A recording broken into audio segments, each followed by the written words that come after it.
भारत ने लाहौर के air defence system को ध्वस्त कर देने का दावा किया है। कई जगहों पर खबरें छपी हैं कि लाहौर में धमाकों की आवाज सुनी गई, लेकिन पुख्ता रूप से पुष्टि नहीं हो रही थी। मगर अब सरकार ने ही माना है कि लाहौर में एयर डिफेंस रेडार सिस्टम ध्वस्त कर दिया गया है। भारत सरकार की ओर से जानकारी दी गई है कि 7 और 8 मई की रात पाकिस्तान ने भारत के 15 शहरों पर हमले की कोशिश की, लेकिन सेना ने जवाब दिया और पाकिस्तान कामयाब नहीं हो पाया। अगली सुबह जवाबी कार्रवाई में लाहौर के एयर डिफेंस सिस्टम के ध्वस्त होने की विश्वसनीय जानकारी प्राप्त हुई है। यह सब सरकार के प्रेस नोट में लिखा है। इसका मतलब है कि भारत और पाकिस्तान के बीच तनाव का स्केल बड़ा होता जा रहा है। पाकिस्तान का भारत के सैन्य ठिकानों और रिहायशी इलाकों पर हमला करना और जवाबी कार्रवाई के रूप में भारत का पाकिस्तान के एयर डिफेंस सिस्टम को ध्वस्त कर देना, यह सब बता रहा है कि दोनों देशों की सेना अब टकराने के करीब आ रही है। भारत ने साफ साफ कह दिया है कि 7 मई को बता दिया गया था। भारत ने पाकिस्तान के किसी सैनिक ठिकाने को टारगेट नहीं किया है, लेकिन अगर पाकिस्तान भारत के सैनिक ठिकानों को टारगेट करेगा तो माकूल जवाब दिया जाएगा। पंजाब में ही बुधवार रात अमृतसर में धमाके सुने गए। गुरुवार सुबह यहां 3 गांवों में रॉकेट मिले हैं। डिफेंस एक्सपर्ट ने संभावना जताई है कि पाकिस्तान की तरफ से ये रॉकेट्स फायर किए गए और इंडियन डिफेंस सिस्टम ने इन्हें मार गिराया। पंजाब के फिरोजपुर में बीएसएफ ने बॉर्डर पार कर रहे एक पाकिस्तानी घुसपैठियों को मारा है। यह सब दैनिक भास्कर की रिपोर्ट में लिखा है। और यह भी कि 1971 युद्ध के बाद पहली बार तीनों सेनाओं ने साझा ऑपरेशन चलाया है। तो क्या हम उस स्थिति के करीब आ चुके हैं जिसकी आशंका जताई जा रही थी? 2 सवाल हैं, क्या व्यापक युद्ध होगा या नहीं तो लंबे समय तक चलने वाला टकराव होगा? जिस तरह से पाकिस्तान भारतीय सैन्य ठिकानों और शहरों को निशाना बनाने की कोशिश करता रहा, मजबूर होकर भारत को भी जवाबी कार्रवाई करनी पड़ी। इस संदर्भ में पत्र सूचना कार्यालय पीआईबी से एक प्रेस रिलीज जारी की गई है। इसी में बताया गया है कि 7 और 8 मई की रात पाकिस्तान ने भारत के उत्तरी और पश्चिमी इलाकों के कई सैन्य ठिकानों को निशाना बनाने का प्रयास किया, जिसे भारतीय सेना और वायु सेना ने नाकाम कर दिया और जवाबी कार्रवाई में पाकिस्तान के कई जगहों पर एयर डिफेंस रेडार और सिस्टम को निशाना बनाया गया है। यह पीआईबी की रिलीज है। इसमें भारत सरकार ने बताया है कि भारतीय सेना ने कई जगहों पर पाकिस्तान के रेडार सिस्टम को टारगेट किया है। वैसा ही हमला किया गया जैसा पाकिस्तान ने किया। इसमें लिखा है कि पाकिस्तान ने गुजरात के भुज और राजस्थान के फलोदी इलाके में भी टारगेट करने का प्रयास किया। इसी के साथ साथ अवंतीपुरा, श्रीनगर, जम्मू, उरी, पुंछ, पठानकोट, अमृतसर, कपूरथला, जालंधर, लुधियाना, आदमपुर, बठिंडा, चंडीगढ़ के सैनिक ठिकानों पर निशाना बनाने का प्रयास कर रहा था, जिसे भारत ने नाकाम किया है। पाकिस्तानी ड्रोन और मिसाइलों से टारगेट किया जा रहा था, जिसे integrated counter US grid and air defence system की मदद से फेल कर दिया गया। सरकार ने कहा है कि पाकिस्तान के हमले को रोकने के लिए भारत को मजबूर होकर जवाबी कार्रवाई करनी पड़ी है। भारत सरकार ने कहा है कि कई जगहों से मलबा इकट्ठा किया जा रहा है ताकि साबित किया जा सके कि हमला पाकिस्तान की तरफ से हुआ है। पाकिस्तान की ओर से दावा किया जा रहा है कि उसने भारत के 12 ड्रोन गिरा दिए हैं। सरकार ने कहा है कि पाकिस्तान ने एलओसी यानी नियंत्रण रेखा पर बिना किसी उकसावे के गोलीबारी की है।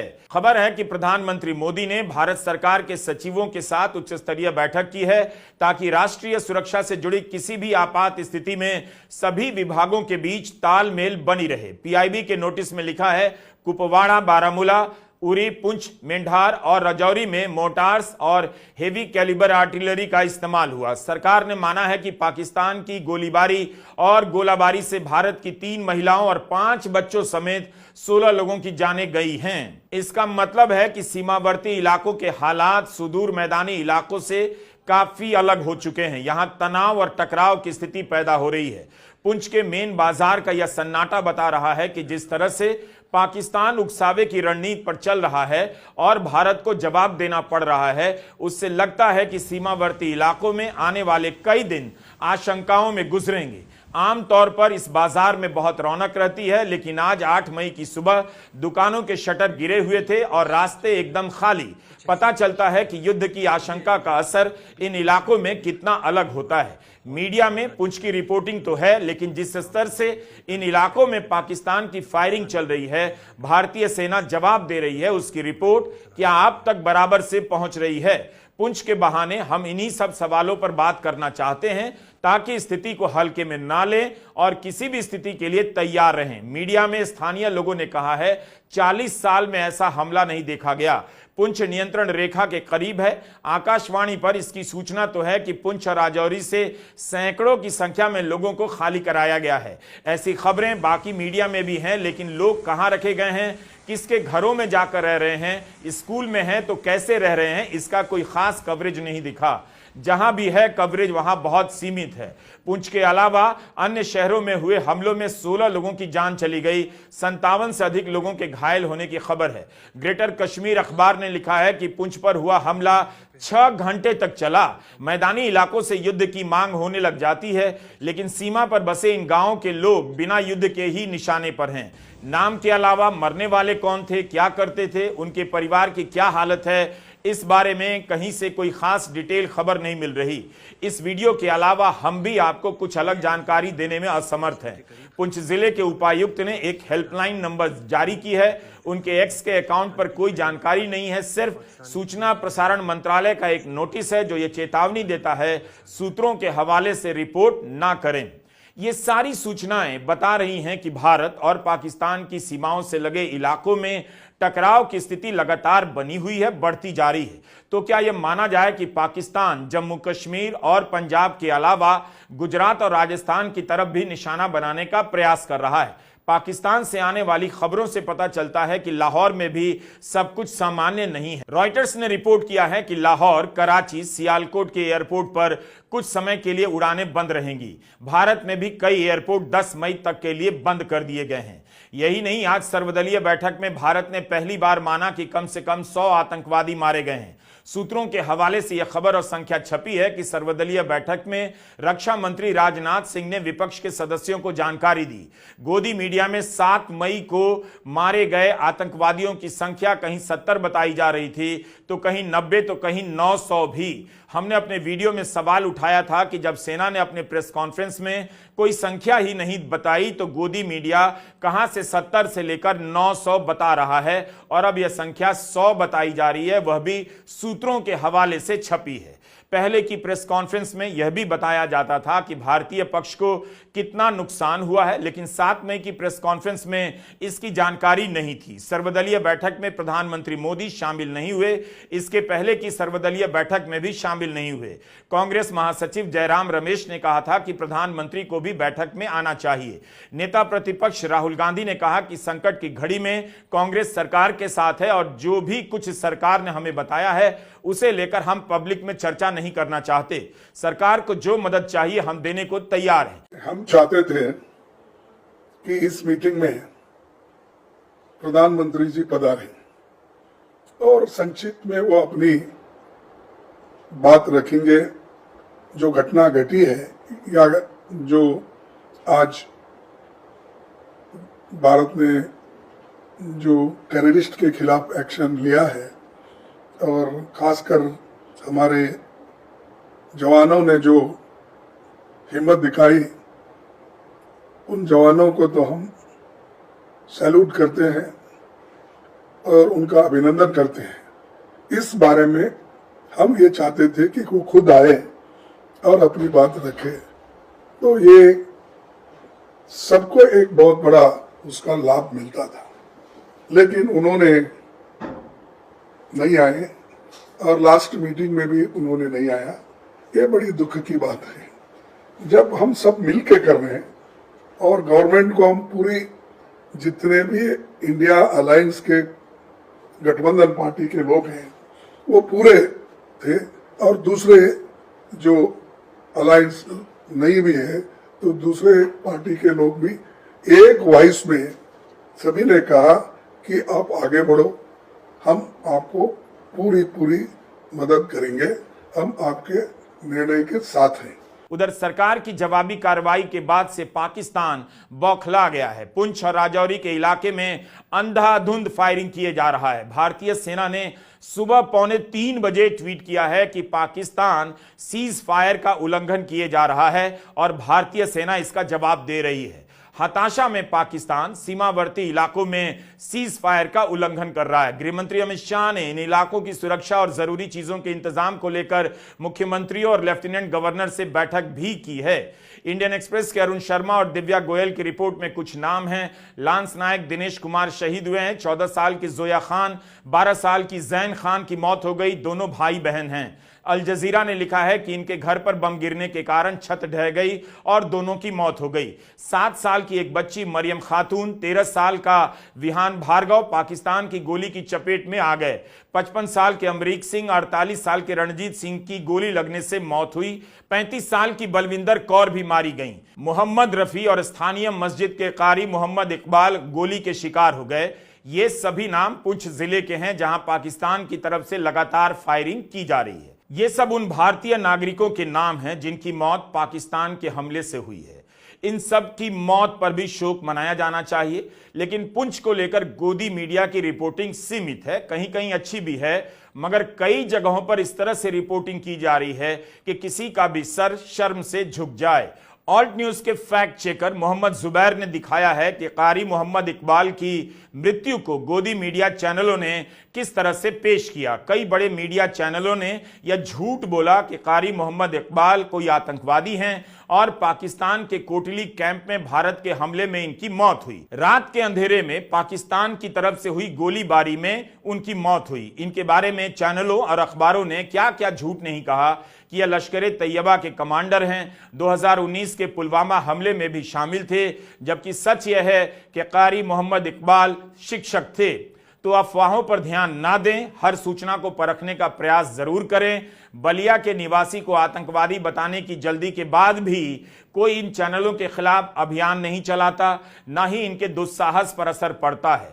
गोदी मीडिया ही था जिसने पहलगाम हमले के बाद पाकिस्तानी वक्ताओं को अपने चैनल पर बिठाया, जिन वक्ताओं ने भारत के बारे में अपमानजनक बातें कहीं। उन्हें किसी ने गद्दार नहीं कहा और कहा भी नहीं जाना चाहिए, लेकिन अब उन्हीं गोदी चैनलों पर लोग बैठकर भारत के लोगों को गद्दार कह रहे हैं। जो पत्रकार सुरक्षा से जुड़ी खबरों को रिपोर्ट करते हैं, उन्हें अपनी ही खबर को किसके डर से डिलीट करना पड़ता है, ट्रोल के डर से या सरकार के डर से। द हिंदू की विजेता सिंह की रिपोर्ट का सब लोहा मानते हैं, लेकिन एक ट्वीट को लेकर उन्हें कितना ट्रोल किया गया। उसी से मिलती जुलती खबर ट्रिब्यून और सीएनएन में भी रिपोर्ट हुई है। राष्ट्रीय एकता के इस महायज्ञ में विजेता सिंह की एक अलग खबर के लिए कोई जगह नहीं। अगर गलती भी हुई है तो इतने अनुभवी पत्रकार के लिए गलती की कोई जगह नहीं। विजेता को गद्दार, देश का दुश्मन, न जाने क्या क्या कहा जा रहा है। कोई गिरफ्तारी की मांग कर रहा है। इन बातों को पढ़कर एक महिला पत्रकार पर क्या असर हो रहा होगा, उनकी मानसिक हालत क्या होगी, या किसी की भी ऐसे में मानसिक हालत क्या हो सकती है, किसी को इसकी परवाह नहीं। दूसरों को गद्दार ठहराने वाले लोग सरकार की ताकत के दम पर किसी का चैन छीन रहे हैं। लोग इतना डरे सहमे हैं कि कोई विजेता सिंह के लिए बोल भी नहीं रहा। वो पत्रकार भी नहीं बोल रहे जो विजेता को अपने कार्यक्रमों में बुलाते हैं और सुरक्षा से जुड़े विषयों पर उनसे बातचीत करते हैं। हिंदू की पत्रकार विजेता सिंह को किस तरह से ट्रोल किया गया, उनके किरदार से लेकर उनके कौशल पर सवाल उठाए गए। उसी समय में गोदी चैनलों पर सरेआम झूठ की ऐसी ऐसी इमारतें खड़ी की जा रही हैं जिसके सामने तथ्य की कोई जगह नहीं। कारी मोहम्मद इकबाल को आतंकवादी बता दिया गया। एक चैनल की एंकर ने तो यह ट्वीट कर दिया है कि युद्ध शुरू हो चुका है। क्या यह सही है? सरकार ने तो ऐसा कोई ऐलान नहीं किया। हम सभी कितनी जिम्मेदारी से लिख रहे हैं, बोल रहे हैं, लेकिन गोदी एंकरों को पूरी छूट है। अगर कोई यूट्यूबर यही बात बोल दे तो कार्रवाई के नाम पर यूट्यूब चैनल बंद कर दिया जाएगा। लेकिन गोदी एंकर बेलगाम हो चुके हैं। खबर और प्रोपेगेंडा सबका फर्क मिट गया है। एक दर्शक के रूप में आपको न्यूज के नाम पर क्या परोसा जा रहा है, इसे अगर जान जाएंगे तो कभी इन चैनलों को नहीं देख पाएंगे। मीडिया बंधुओं से प्रार्थना करना चाहते हैं कि भारत सरकार ने जो गाइडलाइन निकाली है उसका आप लोग जो है पालन करें। हम लोग पूरा साथ दें, आप लोग भी साथ। कई मीडिया चैनलों में हमने देखा है कि हमारी क्या स्ट्रैटेजी है, हमारा कहाँ आर्मी नेवी का डिप्लॉयमेंट है, एयरफोर्स का डिप्लॉयमेंट है, वो दिखाया जा रहा है। ये नहीं दिखाना चाहिए हम लोगों को। जो भारत सरकार केवल व्यूज, कुछ मीडिया है केवल व्यूज पे और स्टूडियो में ही लड़ाई लड़, तो हम तो ये कहेंगे कि भाई बॉम्बे में जो घटना हुई थी, जो टेररिस्ट अटैक हुआ था, लाइव चलाया जा रहा था, अब आया हेलीकॉप्टर, लाइव देख देख करके आतंकवादी जो हैं उस हिसाब से अपना एक्टिविटी बदल रहे थे, तो नुकसान तो देश को हो रहा था। तो इस तरह का काम जो है, क्या स्ट्रैटेजी है, कहाँ डिप्लॉयमेंट है, इस तरह की खबरें जो है नहीं चलानी। आज जो सेना में जो लोग हैं वो किसान के बच्चे हैं, गांव में रहने वाले लोग, वो लोग देश की रक्षा कर रहे हैं। तो कम से कम हम सब लोगों को एक संवेदनशील पत्रकारिता होनी चाहिए। ट्रिब्यून ने रिपोर्ट किया है कि प्रशासन ने 9 पब्लिक शेल्टर कैंप तैयार किए हैं और सुरक्षित स्थानों पर ले जाने का प्रयास किया जा रहा है। उरी से क्विंट के नदीम मीर की रिपोर्ट है कि जिस दौरान बमबारी हो रही थी, लोग शेल्फ में छिपकर सारी रात बैठे रहे। नियंत्रण रेखा के किनारे पाकिस्तानी हमला रुक रुक कर जारी रहा। यहां कई घरों को नुकसान पहुंचा है, कुछ घरों में आग लगी है। नदीम मीर ने रिपोर्ट किया है कि लोग जिस हालत में थे उसी हालत में अपने घरों से भागे। स्थानीय निवासी ने सवाल किया है कि इतने सालों में एलओसी पर सुरक्षा के इंतजाम क्यों नहीं किए गए, जबकि सब जानते हैं कि बॉर्डर पर हालात कभी भी बिगड़ सकते हैं। हमले की अगली सुबह उपराज्यपाल ने ट्वीट किया कि इन इलाकों को खाली कराएंगे। आकाशवाणी ने लिखा है कि आरएसपुरा सेक्टर और अखनूर में भी लोगों को सुरक्षित जगहों पर जाने के लिए कहा गया है। इन इलाकों का जिला प्रशासन लोगों को सुरक्षित जगहों पर ले जाने में जुटा हुआ है। इस बीच 8 मई की दोपहर खबर आई कि अखनूर के पास के गांवों में गोलीबारी बढ़ जाने के कारण एलओसी के पास रहने वाले स्थानीय लोगों को सुरक्षित स्थानों पर भेजा जा रहा है। कितनी सारी खबरें हैं और उन तमाम खबरों के भीतर हजार खबरें हैं। कहने का मतलब है कि सीमावर्ती इलाकों के लोग युद्ध के बिना भी युद्ध की आशंका से घिरे रहते हैं, घिर गए हैं। उनकी चिंताएं हमारी आपकी चिंताओं से बिल्कुल अलग हैं। भारतीय सेना बेशक पाकिस्तान के हमलों को नाकाम कर रही है, जवाब दे रही है, लेकिन गोलियां सबसे पहले उनके घरों पर ही गिरती है। शेष भारत, खासकर उत्तर भारत को युद्ध को लेकर अपने उत्साह में इन इलाकों के लोगों को भी शामिल करना चाहिए। युद्ध के बारे में उनका नजरिया व्यापक होगा और सीमावर्ती इलाकों के लोगों को बल मिलेगा। किस बात की रिपोर्टिंग ज्यादा हो रही है, किस बात की नहीं हो रही है, इसे समझने से क्या ही बदल जाएगा, लेकिन दर्ज करने से इतना रह जाएगा, क्या था जो नहीं बदला, क्या था जो नहीं समझा गया और क्या क्या नहीं दिखाया गया, क्या क्या झूठ बोला गया। पहलगाम हमले के बाद और भारत के जवाब देने के बाद हर स्तर पर एकजुटता की सबने तारीफ की है और सबकी तारीफ सही भी हुई है, लेकिन खबरों की एकजुटता की तारीफ रह गई। 7 मई की कार्रवाई के बाद जिस तरह से चैनलों और अखबारों ने खबरों की एकजुटता दिखाई है वह भी उल्लेखनीय है। स्वर से लेकर अक्षर तक, भाव से लेकर भंगिमा तक की एकजुटता प्रभावित करने वाली है, प्रेरित करने वाली है। कई बार कई चैनलों ने मिलकर एक ही झूठ को दोहराया। इस एकजुटता से केवल उन्हीं को निराशा हुई जिन्हें जीवन में युद्ध की रिपोर्टिंग पढ़ने और जानने का सौभाग्य प्राप्त हुआ है।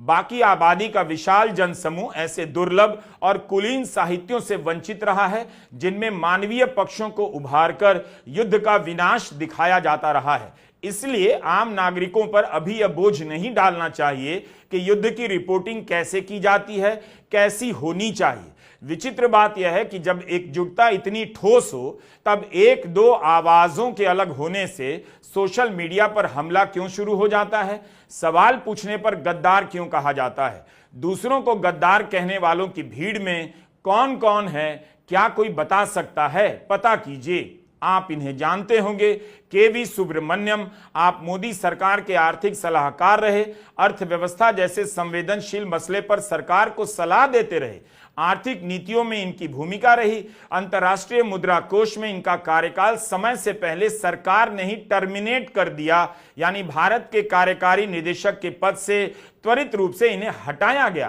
केवी सुब्रमण्यम भी पहलगाम के हमले के बाद से खूब रीट्वीट किए जा रहे हैं। इनके ट्वीट का अध्ययन कीजिए। पत्रकारों के खिलाफ जो ट्वीट किए गए हैं उसे ही रीट्वीट करते हैं, उन पत्रकारों के खिलाफ जिन्होंने खुफिया नाकामी को लेकर सवाल उठाए थे।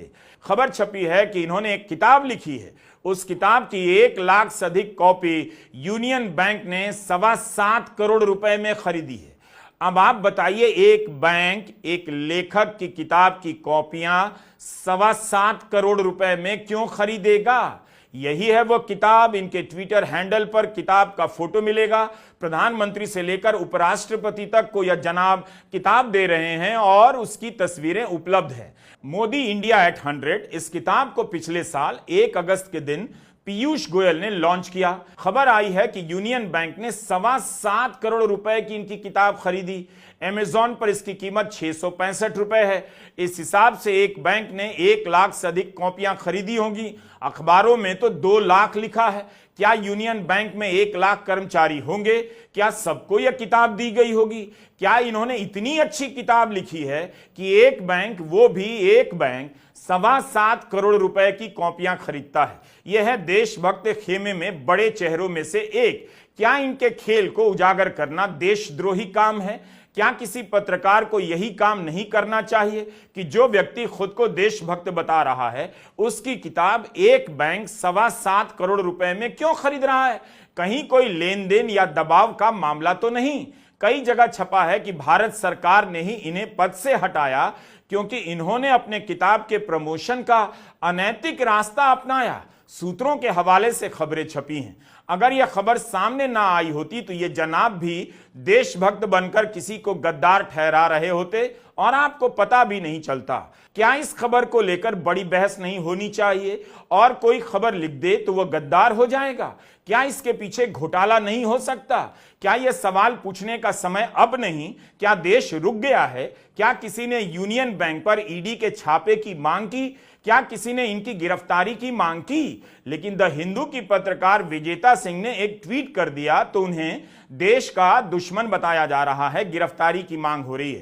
केवी सुब्रमण्यम का उदाहरण हमने दिया ताकि आप समझ सकें, जब कोई पत्रकार सवाल करे तो सुनिए, उससे उम्मीद कीजिए कि वह खबरों का पीछा कर रहा है या नहीं, सवाल कर रहा है या नहीं, और कोई खुद को कितना भी देशभक्त कहे उस पर भी नजर रखिए, वरना आपको कैसे पता चलेगा कि एक बैंक ने 7.25 करोड़ रुपए की लागत से केवी सुब्रमण्यम की किताबों को खरीदा है?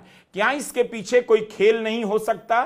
ठीक है, पहलगाम हमले पर भारत ने जवाब दिया, अपने समय से जवाब दिया, लेकिन वो पत्रकार कहीं से गद्दार नहीं कहे जा सकते जो सवाल कर रहे थे कि सुरक्षा में चूक कैसे हो गई।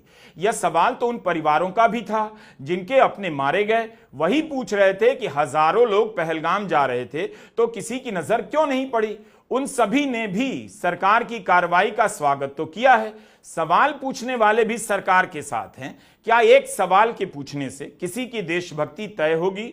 सोशल मीडिया पर एक बड़ा वर्ग तैयार किया जा रहा है, हो चुका है। इसी का एक हिस्सा जाति गणना को लेकर सरकार के बारे में 2 दिन पहले अनाप शनाप बोलने में लगा था। अब वही पलटकर सरकार से सवाल पूछने वालों को फिर से गद्दार गद्दार बोल रहा है। इनका अपना कोई ठिकाना नहीं, देशभक्ति का सर्टिफिकेट बांटने आ जाते हैं। नफरत की इसी फैक्ट्री के खिलाफ कर्नल सोफिया कुरैशी और विंग कमांडर व्योमिका सिंह को सामने लाया गया।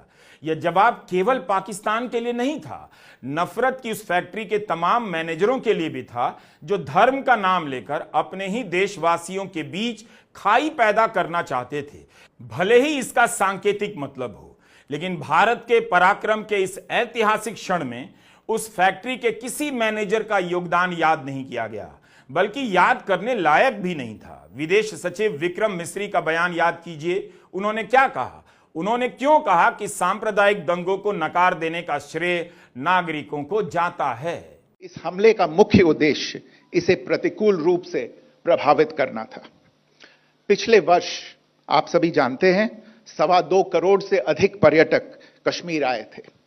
इस हमले का मुख्य उद्देश्य इसलिए संभवतः यह था कि इस संघ राज्य क्षेत्र में विकास और प्रगति को नुकसान पहुंचाकर इसे पिछड़ा बनाए रखा जाए और पाकिस्तान से लगातार होने वाले सीमा पार आतंकवाद के लिए उपजाऊ जमीन बनाने में सहायता की जाए। हमले का यह तरीका जम्मू और कश्मीर और शेष राष्ट्र दोनों में सांप्रदायिक दंगे भड़काने के उद्देश्य से भी प्रेरित था। इसका श्रेय सरकार और भारत के सभी नागरिकों को दिया जाना चाहिए कि इन प्रयासों को विफल कर दिया गया। विक्रम मिस्री ने जिन नागरिकों को श्रेय दिया वो कौन थे, इस पर बहस होनी चाहिए। वही थे जिन्होंने जोखिम उठाया, धारा के खिलाफ खड़े होकर धर्म के नाम पर चलाई जा रही नफरती आंधी को रोका। कौन था जो सांप्रदायिक माहौल पैदा करने की कोशिश कर रहा था, इस पर बहस होनी चाहिए कि सांप्रदायिक दंगों की आतंकी साजिश को हराने वाले नागरिक कौन थे और भड़काने की कोशिश करने वाले नागरिक कौन थे। दरअसल एक माहौल बनाया जा रहा है और इस माहौल की आड़ में उन लोगों को गद्दार कहा जा रहा है जिन्होंने सांप्रदायिक सोच को हरा दिया।